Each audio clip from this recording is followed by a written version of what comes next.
میں شیخ کا بہت شکر گزار ہوں۔ جب میں ابھی الجھن میں چل رہا تھا، چونکہ میری 8 سال 9 سال کی ایک محنت چند منٹوں میں ختم ہو گئی، اس کے بعد بھی ہم نے ایک کوشش کی تھی، لیکن وہ بھی ایک مولانا کے پیچھے سارے لوگ لگ گئے۔ یہ مولانا آ گیا ہے، سامنے اس کو بٹھاؤ رے کسی طریقے پر، لوگ دنیا کے لوگ پیچھے آ گئے۔ میں بہت زیادہ ذہنی اعتبار سے پریشان تھا، تو اس وقت ہمارے شیخ کا فون آیا کہ آپ ہمت رکھے، ہم علماء آپ کے ساتھ ہیں۔ اور مجھے نہیں معلوم تھا کہ ہم سے محبت کرنے والی اتنی بڑی تعداد میں ہمارے علماء کرام ہے۔ میں دل سے ان کا شکریہ ادا کرتا ہوں۔ میں تمام لوگوں کا شکر گزار ہوں کہ اس برے وقت میں میرا ساتھ دیا۔ انشاءاللہ یہ آپ کا یہ بچہ سیمانچل کو بدلنے کا سنکلپ اٹھا چکا ہے۔ آج نہیں تو کل ان تمام یہ کرپشن اور گھوٹالہ پی سی اور ٹی سی کھانے والوں کے منہ میں تالا اور چابی انشاءاللہ میں ضرور کسوں گا، جو قوم کا سودا کرتے ہیں۔ ایک نہ ایک دن آنے والا ہے، میں پیچھے نہیں ہٹوں گا۔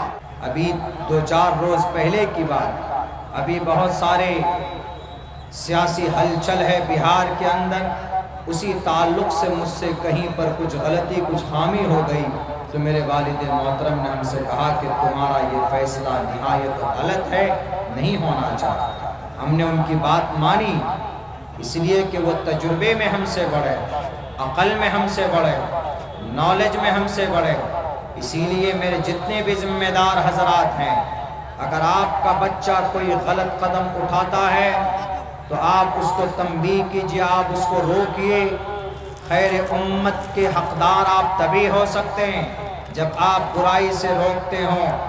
کوئی بھی کسی بھی درجے کی برائی پائی جاتی ہے، اس کو روکنے کی اگر آپ کوشش نہیں کریں گے تو خیر امت کے آپ حقدار نہیں ہو سکتے۔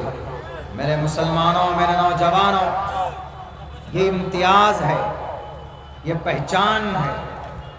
شریعت میں کہیں پر کوئی کوتاہی ہو اس پر کمپرمائز نہیں، اس پر سب سے پہلے ری ایکشن ہونا چاہیے، سب سے پہلے تنبیہ ہونی چاہیے۔ اگر آپ کے گھر میں آپ کا بچہ، آپ کے پریوار میں سے کوئی نماز نہیں پڑھتا ہے، وَأْمُرْ أَهْلَكَ بِالصَّلَاةِ وَاسْطَبِرْ عَلَيْهَا، آپ آرڈر کیجیے، اس کو پابند صلاۃ کا حکم کیجیے کہ تمہیں نماز پڑھنا چاہیے، اس لیے کہ نماز فرض ہے۔ اقیموا الصلاۃ، یہ سب باتیں، یہ سب چیزیں صرف قرآن و حدیث میں مطالعے کے لیے، پڑھنے کے لیے نہیں، بلکہ یہ سب عمل کرنے کے لیے۔ یہ کسی اور مذہب میں نہیں، کسی اور دھرم میں نہیں ہے۔ کسی اور دھرم میں بس اتنا ہے کہ شراب جوا حرام، لیکن دھرم کی برائی کے خاتمے کے لیے سماج اور سوسائٹی میں کوئی نظام اور سسٹم نہیں۔ کوئی نظام اور سسٹم ہے تو مذہب اسلام میں ہے، قرآن میں ہے، شریعت میں ہے، اللہ کے نبی کی پوری زندگی میں ہے۔ اسی لیے تو کہا ہے کنتم خیر امت اخرجت للناس تأمرون بالمعروف، اچھی باتوں کا آرڈر کیجئے کھل کر، کسی سے ڈرنے کی گھبرانے کی ضرورت نہیں ہے، کوئی مصلحت پسندی نہیں۔ جہاں پر خاموش رہنا حکمت ہے، خاموش ہو جائیں۔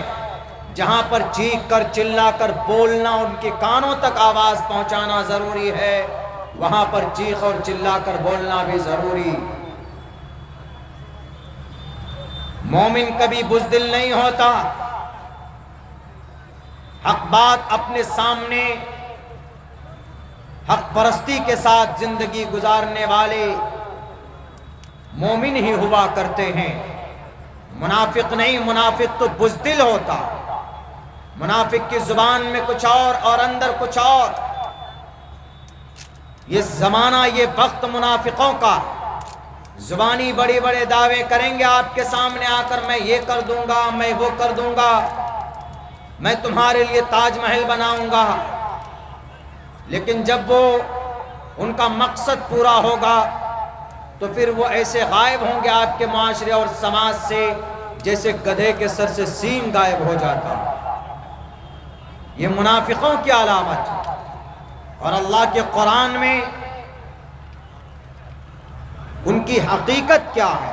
ایک پوری سورت اللہ نے 28ویں پارے کے اندر نازل فرمائی، اذا جاءک المنافقون قالوا نشهد انک لرسول اللہ۔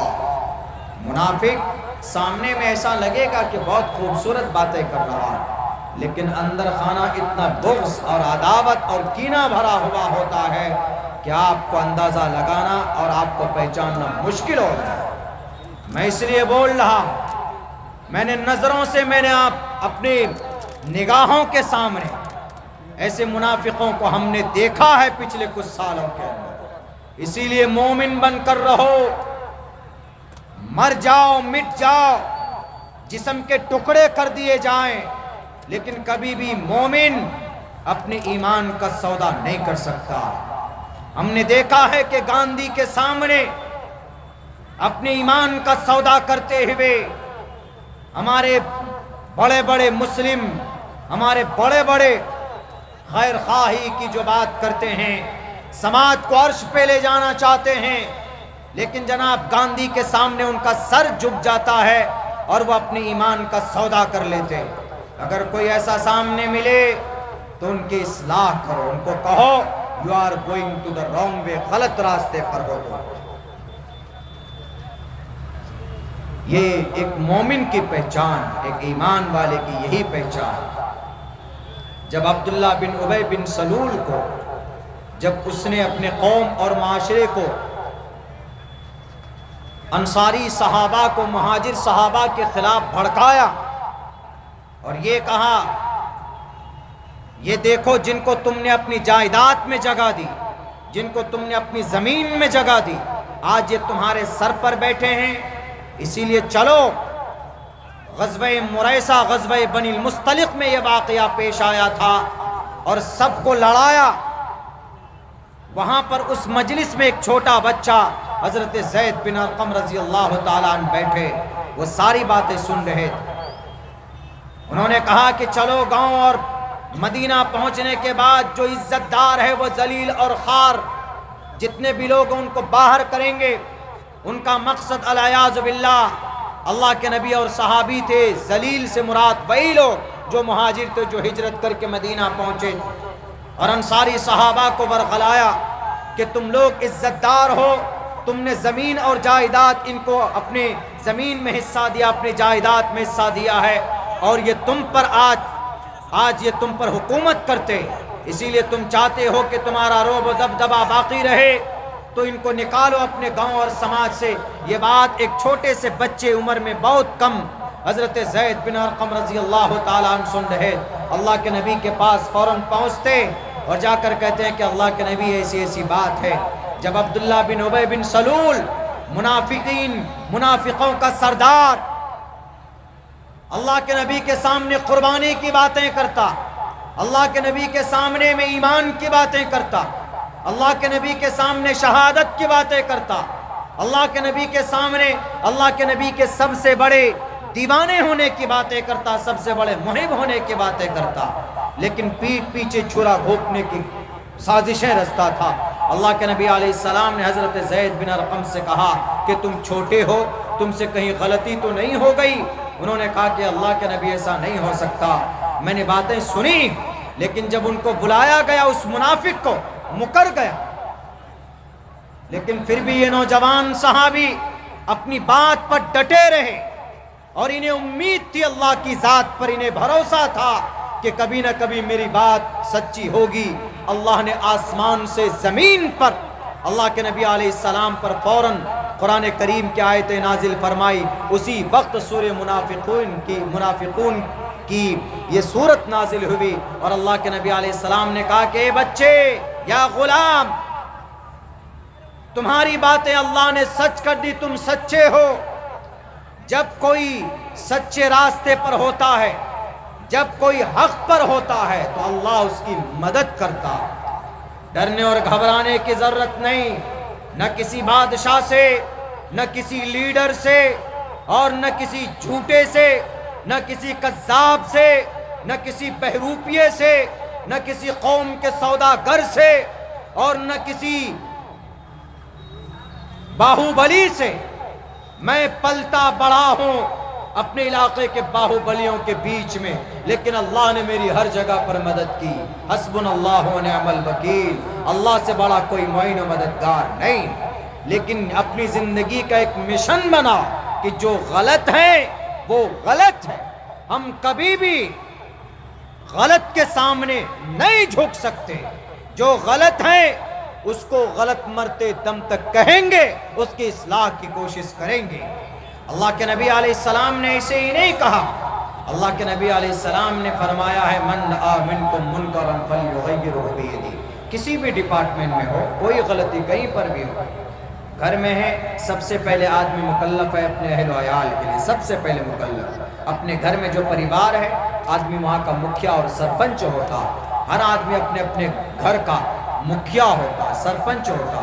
اگر وہاں پر کوئی غلطی ہو تو اس کی اصلاح ہونی چاہیے۔ اگر پورے گاؤں کے اندر میں کوئی غلطی ہو رہی ہے، شریعت کے خلاف کوئی کام ہو رہا ہے، تو وہاں پر بھی اس کی اصلاح ہونی چاہیے، اس پر باتیں قرآن و حدیث کی روشنی میں آنی چاہیے۔ میرے بھائیوں، میرے ساتھیوں، میں نے اس لیے آپ لوگوں کے سامنے یہ بات رکھی ہے، کہیں پر کوئی نہیں دیکھ رہا، کوئی برائی ہو رہی تو آواز بلند کرنے کے لیے تیار نہیں۔ ہمارے مسلمان دھڑلے سے ہم مسجدیں تو تعمیر کر رہے ہیں، ماشاءاللہ آپ کی مسجد بھی بہت بڑی، بہت اچھی، لیکن اس مسجد میں مسجد کے فریضے کو، ان کے جو لوازمات ہیں وہ ادا کرنے کی ضرورت ہے۔ اور ایک مسجد کا سب سے بڑا جو فریضہ ہے وہ یہ ہے کہ آپ پابند صلاۃ ہوں، آپ اس مسجد میں 5 وقت کی نماز جماعت کے ساتھ کم سے کم ادا کریں، یہ اس مسجد کا حق ہے۔ آج جو ہماری مسجدیں ٹوٹ رہی اس کے ذمہ دار بھی ہمیں۔ مسجد کو آباد کرنے کے لیے ہر سال میں ایک بار کوشش ہوتی ہے، محنت ہوتی ہے کہ کم سے کم چلیے مسجد تعمیر کریں گے، اس کے لیے ہم لوگ چندہ کرتے ہیں۔ منادر جتنے بھی ہیں، جب مندر کوئی تعمیر کی بات آتی ہے، ان کے مندروں کو بنانے کے لیے، آپ کو شاید یقین نہیں ہوگا، ایک جو مسجد شہید کی گئی اتر پردیش میں، وہاں اس جگہ پر جو مندر بنایا گیا ہے، اس مندر کے اس کو بنانے کے لیے جو فنڈ جمع کیا گیا، 11-12 دن میں پتہ ہے کم سے کم 11 ارب روپے جمع کیے گئے، اور ان میں سے خرچ بہت کم ہوگا، 55 یا 60 5.5 ہزار کروڑ روپے خرچ ہوا، اتنے پیسے جمع ہو گئے۔ اور ہم مسلمان یہ ہیں کہ چیخنا پڑتا ہے، ہمارے علماء چیختے ہیں کہ آؤ اللہ کے نام پر دو، مسجد کے نام پر دو، اس کے بعد تب پاکٹ سے ہم لوگ نکالتے ہیں۔ اس کی ضرورت ہی نہیں آنی چاہیے۔ مسجد اس زمین پر، اس روئے زمین پر سب سے مقدس جگہ اگر کوئی ہے تو وہ مسجد۔ ان احب البلاد الی اللہ مساجدها وابغض البلاد الی اللہ اسواقها۔ مسجدیں اللہ کو بہت پسند ہیں۔ اللہ کی نظر میں تمام مارکیٹ اور بازاروں میں سب سے زیادہ پسندیدہ کوئی شہر، کوئی جگہ ہے تو مسجد، اور ناپسند کوئی جگہ اگر ہے اللہ کی نظر میں تو وہ بازار ہے، مارکیٹ۔ اور مسجد تعلیم ہونی چاہیے، قرآن مکتب کا نظام ہونا چاہیے، ہمارے بچے کم سے کم قرآن کریم کی تلاوت ہر بچوں کو آنی چاہیے، عقیدے کو جاننا چاہیے، عالم دین بننا چاہیے، حافظ قرآن بننا چاہیے۔ یہ سب امنگ ہمارے اندر نہیں ہے، تو اسی لیے آہستہ آہستہ مدارس بھی بند، آہستہ آہستہ مسجدوں کے بھی بلڈوزر کے زد کے ذریعے سے اس کو ختم کیا جا رہا ہے۔ بادشاہ لوگ اپنی ذمہ داری بھول گئے۔ میں نے ایک منتر پڑھا ہے، راجا تو دھرم سے تو اسیات پر جانا مچوپکارکا راج්યಂ ધર્મેન યો ભારતા સ્રાજ્ય નાથ યજ્ઞ સ્મૃતઃ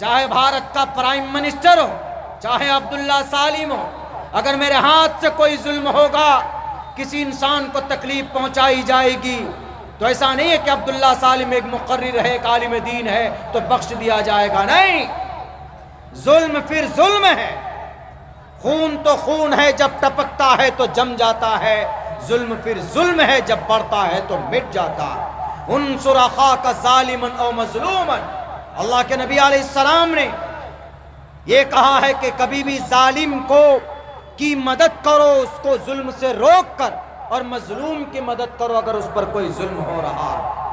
اسی لیے ہمیں ہمارا عقیدہ جڑا ہوا ہوتا ہے اپنی مسجدوں سے، اپنے مدرسوں سے، اپنی ان جگہوں سے۔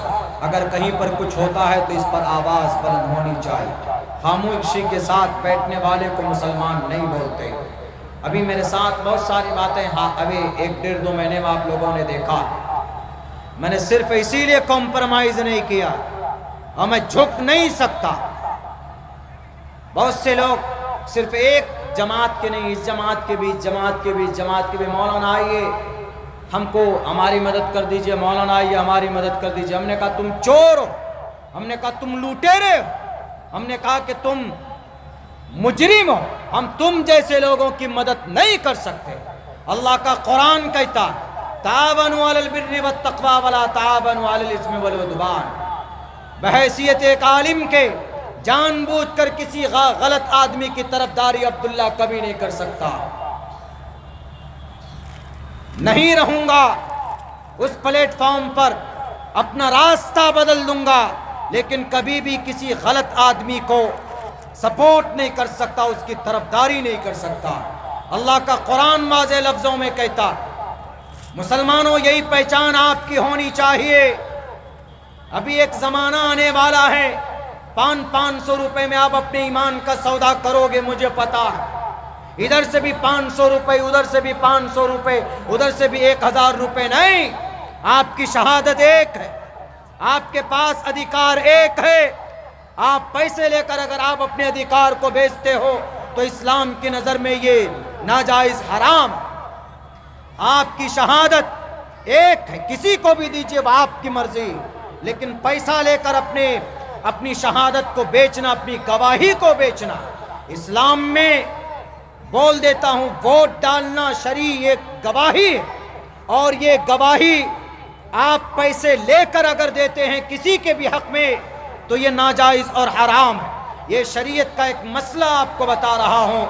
اسی لیے کبھی بھی پیسوں کے چکر میں اپنے ایمان کا سودا مت کرنا۔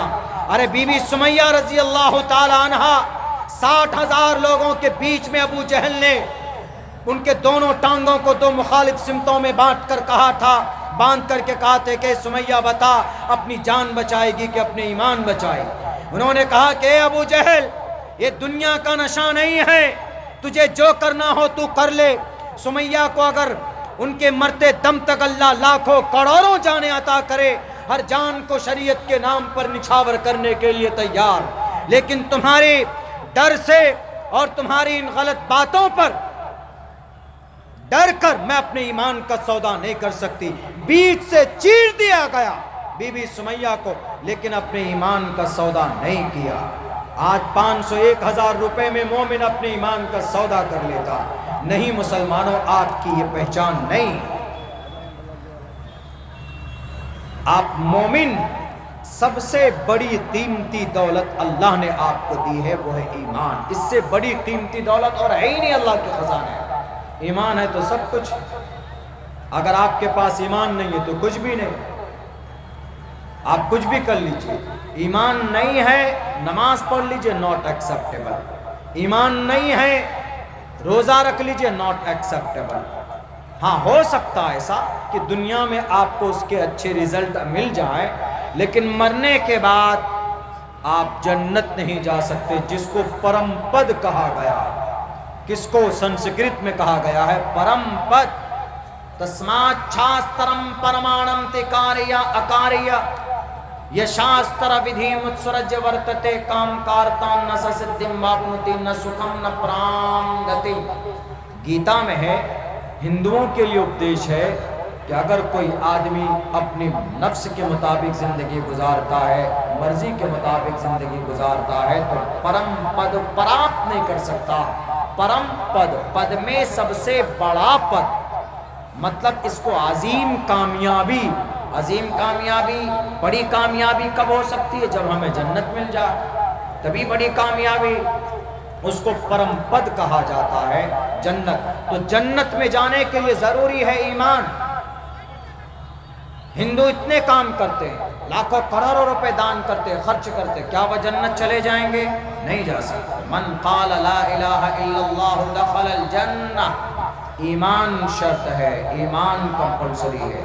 اگر ایمان نہیں، not allowed to enter the paradise، جنت نہیں جا سکتا۔ کچھ بھی کر لے دنیا میں، ہاں اگر وہ دان کر رہا ہے تو ہو سکتا ہے کہ دان کی وجہ سے دنیا میں اس کو کچھ فائدے مل جائے۔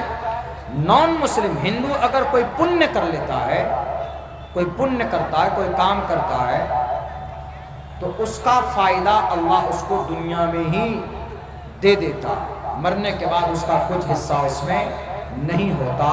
اس لیے کہ مرنے کے بعد جنت میں جانے کے لیے، مرنے کے بعد پنیہ کمانے کے، نیکی ملنے کے لیے، جزا، بدلہ، اچھے بدلے کی امید وہی کر سکتا ہے جو مومن ہوگا۔ اس لیے ہم مومن، ہم مسلمان، اللہ نے قیمتی دولت سے نوازا۔ اسی ایمان، اسی دولت کا تقاضا یہ ہے کہ کبھی بھی کسی کے سامنے جھکنا نہیں، اللہ کے سامنے جھکنا ہے، اور اپنی شان اور عزت کے ساتھ، آن بان شان کے ساتھ رہنا ہے۔ بہت سارے منافق آئیں گے، آنے دیجئے۔ اور اپنے بچوں کو میں یہ بات کہتا ہوں کہ مسلمانوں اپنے بچوں کو عالم بناؤ۔ علماء کرام کی بڑھتی ہوئی قلت چنتا کا وشے ہے۔ ہمارے مدرسے بند ہوتے چلے جا رہے ہیں۔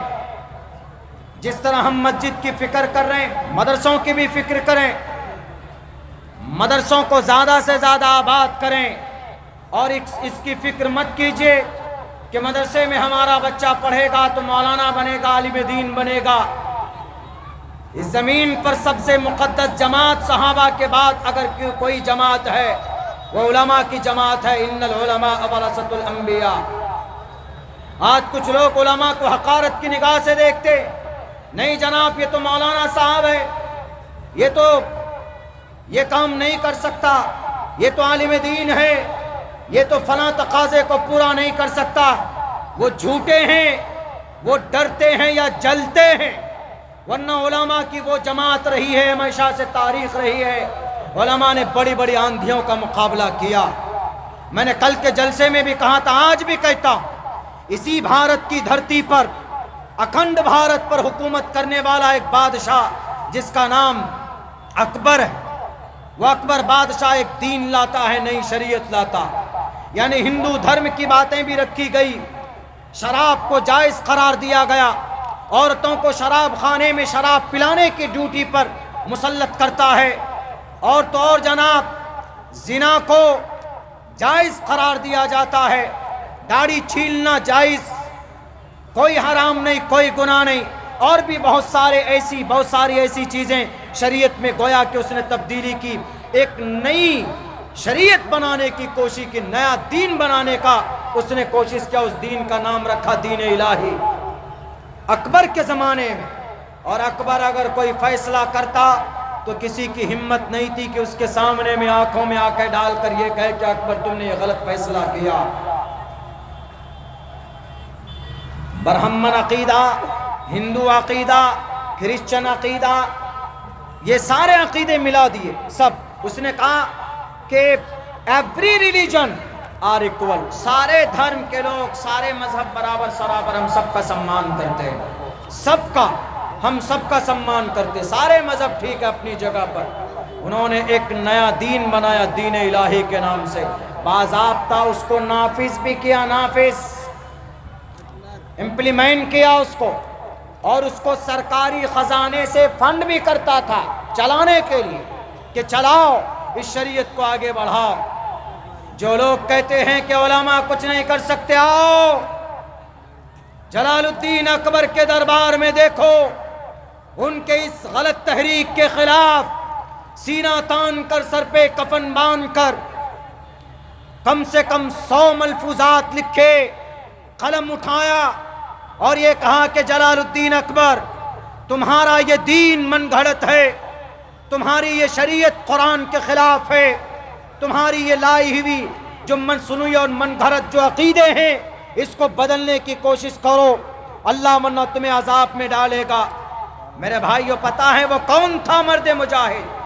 وہ کوئی نیتا نہیں تھا، وہ کوئی پی ایم سی ایم نہیں تھا۔ آج کل عالم دین کو حقارت کی نگاہ سے دیکھنے والے،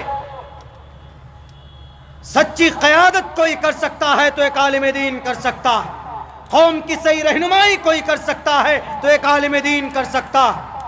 آپ کی جماعت عالم کے بغیر مکمل نہیں ہو سکتی، آپ کی قیادت عالم کے بغیر مکمل نہیں ہو سکتی، گاؤں سماج کا کوئی کام مکمل نہیں ہو سکتا اگر اس گاؤں کے اندر کوئی عالم دین نہ ہو، چاہے باہر سے ہو چاہے اسی بستی کا۔ ارے آپ کا ایمان بھی مکمل نہیں ہو سکتا ہے بنا عالم دین کے۔ نکاح نہیں ہوگا، نکاح کون پڑھائے گا؟ عالم دین پڑھائے۔ اگر عالم دین نہ ہو تو آپ قبر میں اتارے نہیں جا سکتے۔ آپ کا جنازہ پڑھائے گا عالم دین، آپ کا نکاح پڑھائے گا عالم دین، ٹوٹل معاملوں میں عالم دین، طلاق کا خلا کا معاملہ عالم دین حل کرے گا، وراثت کا معاملہ عالم دین حل کرے گا۔ اور جب بات قیادت کی آئے گی دنیا کے اندر تو آپ کہو گے کہ مولانا لوگ کچھ نہیں کر سکتے۔ یہ آپ کی کوتاہ فہمی اور آپ کی کم تنگ نظری کی یہ دلیل۔ عالم کبھی جھوٹ نہیں بول سکتا، عالم کبھی رشوت نہیں لے سکتا، عالم کبھی کسی کو پریشان نہیں کر سکتا، عالم کسی کے ساتھ دغا بازی نہیں کر سکتا۔ جو عالم ہوگا وہ کبھی بھی ان تمام گناہوں کا مرتکب نہیں ہو سکتا۔ اس بادشاہ کے خلاف سینہ تان کر کھڑا ہوا اس مرد مجاہد کا نام مجدد الفسانی رحمۃ اللہ علیہ۔ ایک ٹرم کے بعد، اکبر کے چلے جانے کے بعد فوراً نظام اور سسٹم بدل دیا گیا۔ وہی شریعت، پھر وہی قانون، وہی قرآن، وہی حدیث جس کو اللہ کے نبی علیہ السلام 1458 سال پہلے لے کر آئے، پھر اس کو پورے چاروں طرف زور شور کے ساتھ لوگ عمل کرنے لگے۔ لوگ کہتے ہیں کہ نہیں، اس زمین پر مقدس جماعت اور ہستی کسی کی ہے تو علماء کی۔ من رأى منکم منکرا فلیغیرہ بیدہ، اس پر سب سے زیادہ عمل کرتے ہیں تو ہمارے علماء کرتے ہیں۔ میرے بھائیوں، میرے ساتھیوں، اپنے بچوں کو عالم دین بنائیے، اپنے بچوں کو قاری قرآن بنائیے، اپنے بچوں کو بخاری کی تعلیم دیجیے، اپنے بچوں کو مسلم کی تعلیم دیجیے، اپنے بچوں کو قرآن کریم سے جو مسائل کا استنباط ہوتا ہے اس کی تعلیم دیجیے، دنیا کی فکر مت کیجیے۔ اور الحمدللہ ہمارا علاقہ سیمانچل،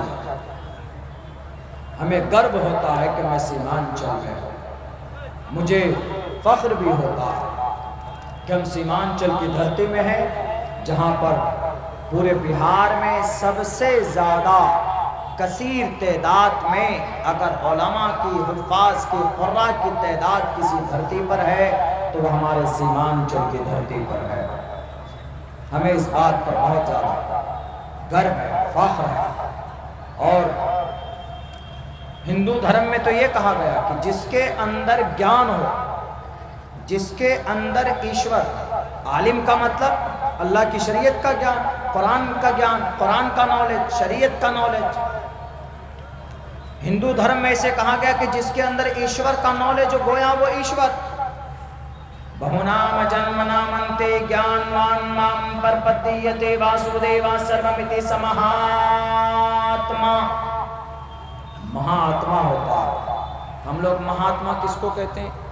مہاتما اس کو کہتے ہیں کہ جو مہا پروش ہوتا ہے، لیکن یہاں پر سنسکرت میں کہا گیا کہ مہاتما وہ نہیں ہوتا جو مہان ہوتا۔ موہن داس کرم چند گاندھی کو مہاتما کہتے ہیں، مہاتما کا خطاب کسی مسلمان نے دیا تھا ان کو، تو ان کو مہاتما، لیکن نہیں، ویدوں کی دنیا میں مہاتما اس انسان کو کہا جاتا ہے، اس پروش کو کہا جاتا ہے جس کے اندر سب سے زیادہ گیان ہو ایشور کا، جس کے اندر سب سے زیادہ گیان ہو، جیسے ہمارے علماء ہیں، عالم دین ہے، قاری قرآن، حافظ قرآن ہے، تو اس کو آپ سنسکرت کی زبان میں مہاتما کہہ سکتے ہیں۔ مہا آتما مہا پروش ہے، چونکہ گرو گیانی، ان کو گیان ہے۔ تو ہندو دھرم میں یہ کہا گیا کہ جس کے اندر ایشور کا گیان، گویا اس کے اندر ایشور ہے،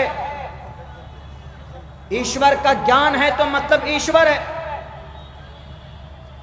ادارا سرو ایویتے گیانی تاتمے ومیمتم آستتہ سیوکتاتما مامے وامتمام گتی۔ جس کے اندر ایشور کا گیان ہوتا ہے اس کا سمان کرو، اس کی عزت کرو۔ بہرکیف یہ بات بتائی گئی، لیکن ہمارے یہاں بھی کوئی فضیلت کم نہیں ہے۔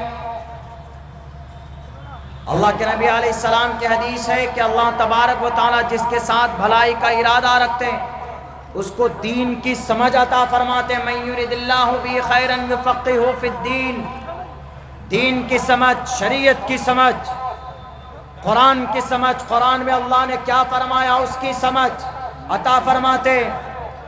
اسی لیے مسلمانوں اپنے بچوں کو جہاں پر ہم ماسٹر بناتے ہیں، مولانا بناتے ہیں، عالم دین، یہ دنیا کی تعلیم دیتے، وہاں پر یہ طے کریں کہ آپ اپنے بچے کو عالم دین بنائیں گے، آپ اپنے بچے کو حافظ قرآن بنائیں، آپ اپنے بچے کو مدرسوں میں بھیجیں گے، آپ اپنے بچوں کو مکتب میں بھیجیں گے، اور مکتب ہونا چاہیے، آپ کی مسجدوں میں مکتب کا نظام ہونا چاہیے، آپ کے علاقے میں، آپ کے سماج کے اندر مدارس کا نظام ہونا چاہیے۔ اس کو بند مت کیجیے۔ اگر مدرسہ بند ہو گیا تو قرآن کی تعلیم اور قرآن کا درس دینے والا کہاں سے مانگائیں گے؟ 15-20 سال کے اندر اگر یہ مدارس میں کمی آئی تو علماء کی قلت ہوگی، اگر علماء کم ہوں گے تو پھر آپ پتہ ہے 33 کروڑ دیوی دیوتاؤں کو اپنے ایشور پرماتما ماننے پر مجبور ہو جائے۔ یہ ہندو دھرم کون ہے؟ یہ حضرت نوح علیہ السلام کی بھٹکی ہوئی قوم ہے۔ ان کے لوگوں نے، ان کے رہبروں نے، ان کے گرو گیانی نے ان کو ان کی شریعت کے مطابق ان کو پیغام نہیں پہنچایا، جس کی وجہ سے وہ بھٹک گئے۔ کہاں جاتا ہے؟ بہت ساری تاریخ کی اور بہت ساری آدی گرنتوں میں یہ بات آئی کہ وہ حضرت نوح علیہ السلام کی بھٹکی بھی قوم ہے، ان کو کوئی بتانے والا نہیں ہے۔ آج بھی چلے جائیں آپ راجستھان کے طرف، پانی پت کے طرف، کچھ علاقے ایسے ہیں کہ ایک طرف گنیش جی کی مورتی ہے اور دوسری طرف قرآن کریم رکھا ہوا۔ پوچھئے تو گنیش جی کی مورتی کے سامنے میں قرآن کیوں رکھا ہے؟ وہ کہتے ہیں کہ گنیش جی یہی تو محمد علیہ السلام ہے، ان پر قرآن اترا تھا، اسی لیے ہم نے قرآن ان کے برابر میں رکھا ہوا۔ اتنی بڑی جہالت، اس کی وجہ یہ ہے کہ وہاں پر کوئی عالم دین نہیں، اس کی وجہ یہ ہے کہ وہاں پر کوئی مدرسہ نہیں۔ ہر گاؤں میں مدرسہ، ہر گاؤں میں، ہر مسجد میں مکتب۔ اگر یہ نظام، یہ سسٹم ہوگا، اتر پردیش جیسا 10 لال بجکر بھی مل جائیں، یہ کبھی قرآن کو، یہ کبھی شریعت کو، یہ کبھی ختم نہیں کر سکتے، مٹا نہیں سکتے، بدل نہیں سکتے، اور یہ بدلا بھی نہیں جا سکتا۔ یہ اللہ کا قرآن ہے، اللہ کی لکھی ہوئی سموِدھان، اس کو کوئی مائے کلام نہیں بدل سکتا۔ لیکن ہم لوگوں پر جو ذمہ داری، ارے فضیلت بڑھ جاتی اگر کوئی ایک حرف قرآن کا پڑھتا، من قرأ حرفا من کتاب اللہ فلہ بہ حسنۃ والحسنۃ بعشر امثالها، جو کوئی قرآن کا ایک حرف پڑھتا ہے تو اس کے لیے من قرأ حرفا من کتاب اللہ فلہ بہ حسنۃ، ایک نیکی لیکن 10 گنا اجر بڑھا کر دیا جاتا ہے ایک حرف پڑھنے پر۔ دنیا میں کوئی کتاب ہے ایسی؟ بائبل پڑھو صبح سے شام تک، ایک بھی نیکی نہیں ملے گی۔ منتریں پڑھتے رہو، گایتری منتر پڑھو، ہنومان چالیسا پڑھو، جے ہنومان گیان گن ساگر، جے کپیستے ہنو کو اجاگر، رام دوت اتلت بلداما۔ ہندو سے پڑھو کہ یہ منتر کیوں، پوچھو تو یہ منتر کیوں پڑھتے ہو؟ وہ کہے گا کہ بھوت بھگانے کے لیے پڑھتے ہیں، وہ کہے گا کہ آتما جنات سے بچنے کے لیے پڑھتے ہیں، بری سایہ سے بچنے کے لیے پڑھتے ہیں۔ اچھا، جیسے ہم لوگ قرآن پڑھتے ہیں کہ قرآن میں شفا ہے، سورہ فاتحہ پڑھتے ہیں اور سورہ رحمان پڑھتے ہیں، تنگ دستی کو دور کرنے کے لیے سورہ واقعہ پڑھتے ہیں، وہ تو الگ، وہ چیز تو آپ کو وہ مقصد تو پورا ہوگا ہی اگر آپ کا عقیدہ ہے، یقین ہے، لیکن اس کے ساتھ ساتھ آپ کو ایک حرف پر نیکی بھی دی جائے، یعنی ڈبل فائدہ۔ قرآن پڑھیے، قرآن شفا ہے، بیماری سے بھی آپ کو چھٹکارا اور نجات مل سکتی ہے، لیکن اس کے ساتھ ساتھ الگ سے ثواب بھی۔ ہندو بھائیوں ایسا ہوتا ہے، آپ گایتری، آپ ہنومان چالیسا پڑھیے، کوئی دقت آتی ہے، وگن ہرتا جے وگن ہرتا جے ہنومان گیان گن ساگر جے ہنومان گیان گن ساگر پڑھیں گے۔ ان کا عقیدہ یہ ہوتا ہے کہ بس کسی طریقے سے ہمارا وگن ہر ہو جائے، پریشانی دور ہو جائے، لیکن پنیہ نہیں ملتا، لیکن قرآن کے پڑھنے پر پنیہ ملتا ہے۔ اگر حافظ قرآن بن جائے، ترمذی کی ایک روایت ہے، حافظ قرآن اگر بن جائے، اللہ کے نبی علیہ السلام فرماتے ہیں حافظ قرآن سے کہا جائے گا جیسے تم دنیا میں قرآن پڑھتے تھے ایسے حشر کے میدان میں جاؤ، تم قرآن پڑھتے جاؤ اور جنت کے دروازے پر بلندی جنت پر چڑھتے جاؤ۔ یہ فضیلت ہے، اسی لیے اپنے بچوں کو قرآن کی تعلیم دیجئے، اپنے بچوں کو مدرسوں میں بھیجئے، مدرسوں کو آباد کیجئے۔ آپ کا کوئی آپ کا وفادار نہیں، کوئی آپ کا محافظ نہیں ہے۔ آج جو ڈگڈگی بجا رہے ہیں لوگ کہ ہم تمہارے ساتھ ہیں، ہم تمہارے لیے آئے ہیں آواز بلند کرنے، یہ ٹوٹل پیسوں کا کھیل ہے۔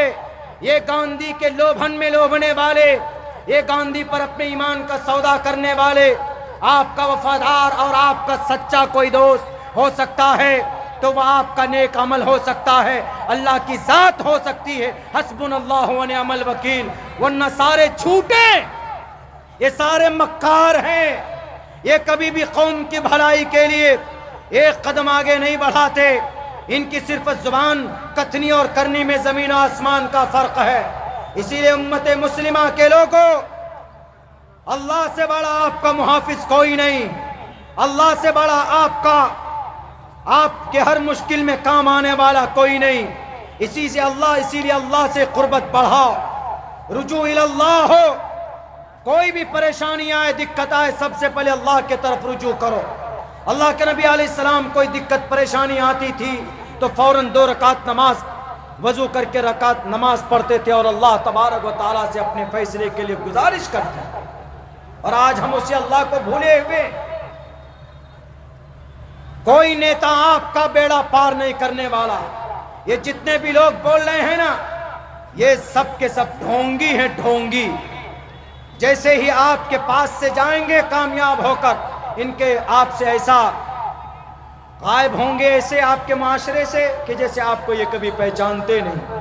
اسی لیے آپ اپنا قیمتی وقت ہمارے نوجوانوں کو، آج کل ہمارے نوجوان اتنے بگڑ گئے۔ آج ہی ہم نے دیکھا کہ ہمارے علاقے کے اندر میں اتنی آرٹیفیشل AI جس کو بولتے ہیں AI آرٹیفیشل انٹیلیجنٹ بولتے ہیں، یہ انسانیت کو، انسانوں کے بیچ سے انسانیت کے خاتمے کے لیے پیدا کیا گیا آرٹیفیشل انٹیلیجنٹ۔ اب اس میں دکھا رہا ہے کہ ایک بہت پرانا نیتا ہے اور ایک ہیروئن ہے کوئی، اس کو آپس میں ملا کر اس کی مطلب کس کر رہے ہیں، وہ ایسا بنا دیا اور چلا دیا اس کو۔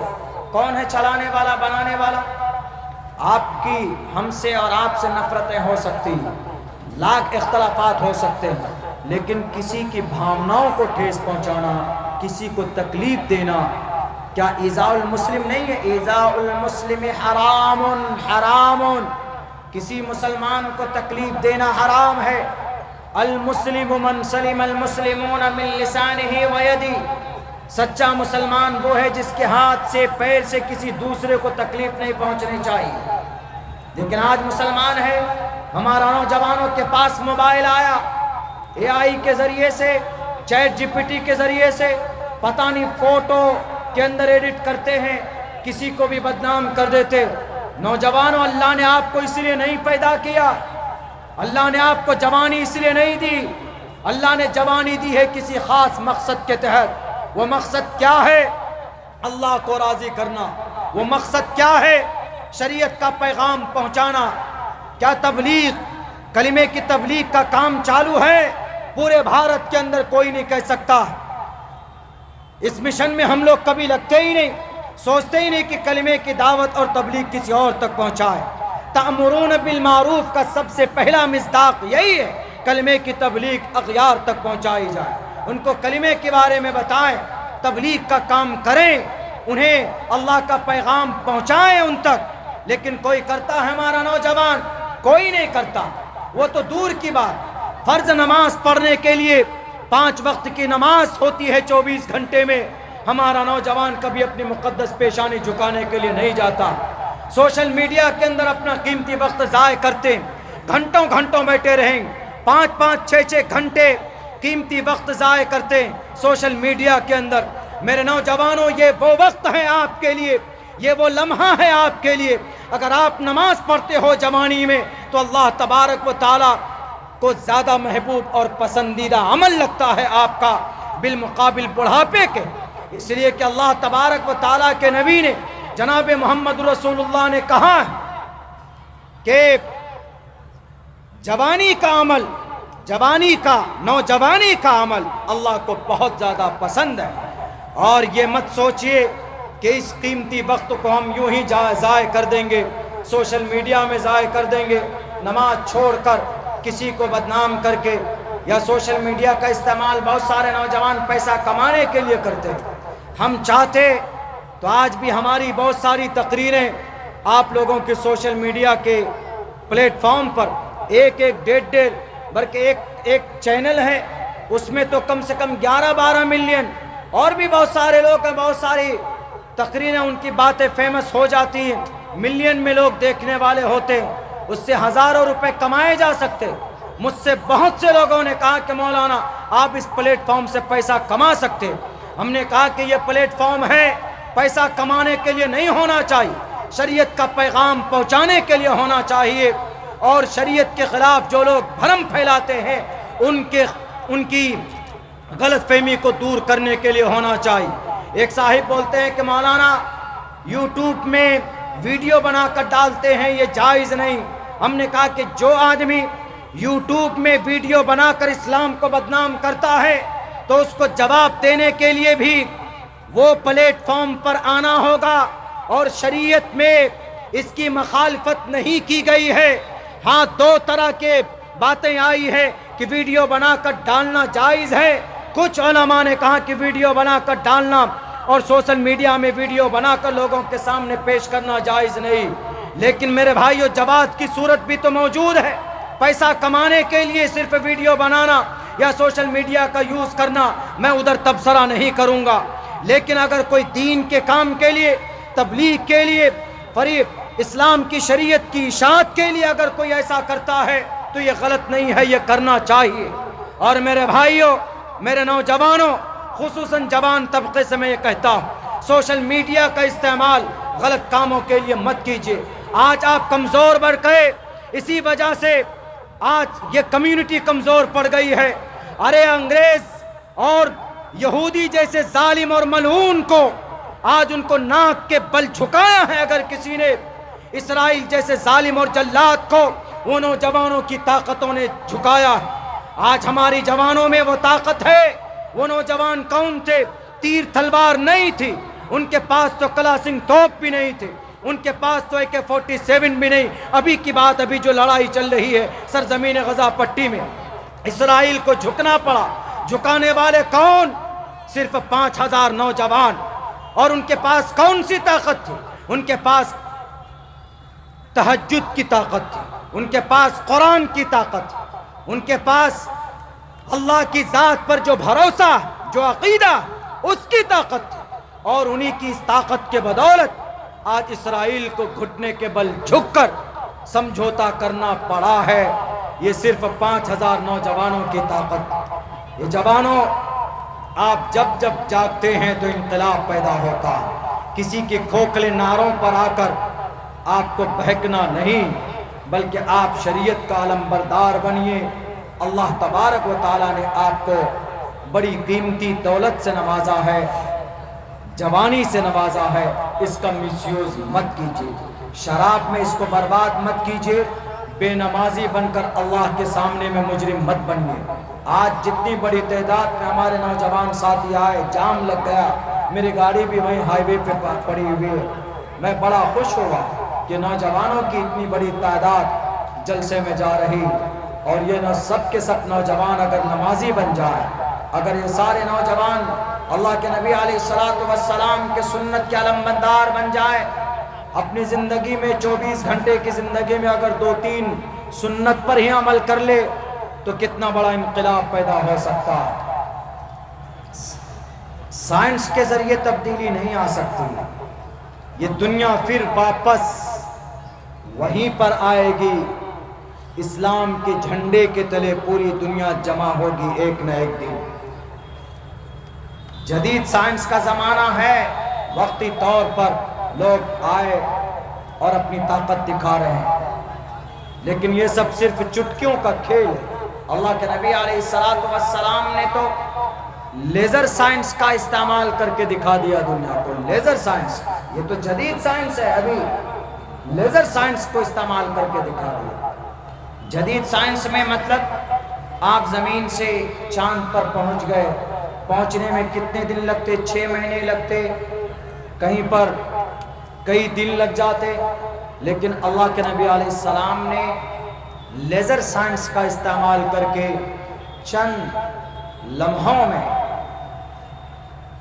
کہاں کہاں کا سفر آپ نے کیا ہے، آپ اندازہ نہیں کر سکتے۔ لیزر سائنس، جب لیزر سائنس کا زمانہ آئے گا، پہلے قدیم سائنس کا زمانہ تھا، ابھی جدید سائنس کا زمانہ ہے، اس کے بعد پھر لیزر سائنس کا زمانہ ہے۔ لیزر سائنس میں آپ کی بائک کی رفتار 1 منٹ میں 200 کلومیٹر کی ہو جائے گی، لیزر سائنس کا زمانہ ہے۔ ابھی جدید سائنس ہے تو ابھی رفتار کتنی ہے؟ آپ 1 منٹ میں زیادہ سے زیادہ ہائی سپیڈ پہ چلیں گے تو 1 منٹ میں آپ حد سے 2 سے 3 کلومیٹر دور جا سکتے ہیں، جان کا خطرہ ہوگا۔ لیکن جب لیزر سائنس کا زمانہ آئے گا تو اس وقت اتنی رفتار ہوگی کہ آدمی 1 منٹ کے اندر، جیسے ہمارا اسپیس اسٹیشن ہے، یہ 24 گھنٹے میں یہ پوری پرتھوی کا، پوری زمین کا 16 مرتبہ چکر لگا لیتا ہے یہ اسپیس اسٹیشن۔ یہ سن 2030 تک آسمان پہ رہے گا، اس میں خلا میں، ہوا میں۔ اس کے بعد پھر امریکہ اور چائنا نے مل کر کے اس اسپیس اسٹیشن کو بنایا۔ بہت ساری چیزیں وہاں پر وابستہ جو وہ لوگ اپنے استعمال میں لاتے ہیں دنیاوی تعلق سے۔ لیکن جب یہ جدید سائنس کا زمانہ، لیکن جب لیزر سائنس کا زمانہ آئے گا، اسی لیزر سائنس کا استعمال کرے گا کون؟ دجال۔ لیزر سائنس، یہ جو مشرق سے مغرب تک سیکنڈوں میں سفر کرے گا، یہ لیزر سائنس کا استعمال ہوگا۔ جب لیزر سائنس آئے گا تو اس وقت گریوٹی ختم ہو جائے گی۔ ابھی آپ چلتے ہیں تو طاقت لگاتے ہیں، تو یہ گریوٹی، جب یہ گریوٹی ختم ہو جائے گی تو لیزر سائنس کا وہیں سے شروعات اس کی ہوگی۔ تو یہ ساری چیزیں وہ ہیں جو ہمارے قرآن اور ہماری شریعت سے اللہ کے نبی علیہ السلام کی جیونی کے اندر اس کا استعمال کیا جا چکا، بہت پہلے کیا جا چکا۔ اسی لیے گرو کرنے کی چیز یہ نہیں ہے کہ نہیں ہم بڑا سائنسداں بن گئے۔ گرو کیجئے اس بات پر کہ آپ نیک بن جائیں، دیندار بن جائیں، آپ شرابی نہ بنیں، آپ کبابی نہ بنیں، آپ فاسق نہ بنیں، آپ فاجر نہ بنیں، بلکہ آپ وہ بنیے جو اللہ اور اللہ کا رسول آپ سے چاہتا ہے۔ اللہ کے نبی فرماتے من احیا سنتی عند فساد امتی فلہ اجر 100 شہید۔ فساد امت کے وقت اے نوجوان ایک سنت پر عمل کر لو گے تو 100 شہیدوں کا ثواب عطا فرمائے۔ ایک سنت پر۔ آج ہمارے جوانوں کی زندگی میں سنت نہیں، آج مسلمانوں کی زندگی کے اندر سنت نہیں ہے۔ سنت سے اتنی دوری کی وجہ سے میرا وقت پورا ہونے والا ہے، بس کچھ ہی منٹوں میں، 1 یا 2 منٹ کا وقت باقی۔ بس میں یہی پیغام دے کر جانا چاہوں گا کہ نوجوانوں، اللہ نے بڑی قیمتی دولت دی ہے، اس کا بیجا استعمال مت کرو۔ جوان بننا ہے تو حضرت علی جیسا جوان بنو، جوان بننا ہے تو معاذ محفظ جیسا جوان بنو، جوان بننا ہے تو حضرت عمر فاروق جیسا جوان بنو، جوان بننا ہے تو حضرت عبداللہ ابن مسعود جیسا جوان بنو، جوان بننا ہے تو حضرت زید بن ارقم جیسا جوان بنو، جوان بننا ہے تو حضرت اسامہ جیسا جوان بنو، جوان بننا ہے تو محمد بن قاسم جیسا جوان بنو، اگر جوان بننا ہے تو موسیٰ بن نصیر جیسا جوان بنو، جوان بننا ہے تو سلطان صلاح الدین ایوبی جیسا جوان بنو۔ ڈرنے کی ضرورت نہیں ہے ان ڈر منڈوں سے، ان لال بجکروں سے۔ دنیا کی سب سے مضبوط ترین طاقت اور دنیا کے سب سے مضبوط ترین سنویدھان آپ کے پاس، قرآن آپ کے پاس، اس پر ایمان اور یقین کامل رکھو۔ انشاءاللہ جب تک تم اس سے جڑے رہو گے دنیا کی کوئی طاقت تمہیں مٹا نہیں سکتی۔ قرآن کی حفاظت اللہ کرتا ہے اور اس قرآن سے جو جڑے گا اس کی حفاظت بھی اللہ کرے گا انشاءاللہ تبارک و تعالی۔ اور اللہ جس کی حفاظت کرتا ہے اس کو کوئی مٹا نہیں سکتا، خود مٹ جاتا ہے۔ ملک شام کا ادھیکش صدر آیا تھا قرآن کو بدلنے کے لیے، قل هو اللہ کے جگہ قل هو بشار الاسد لکھا تھا۔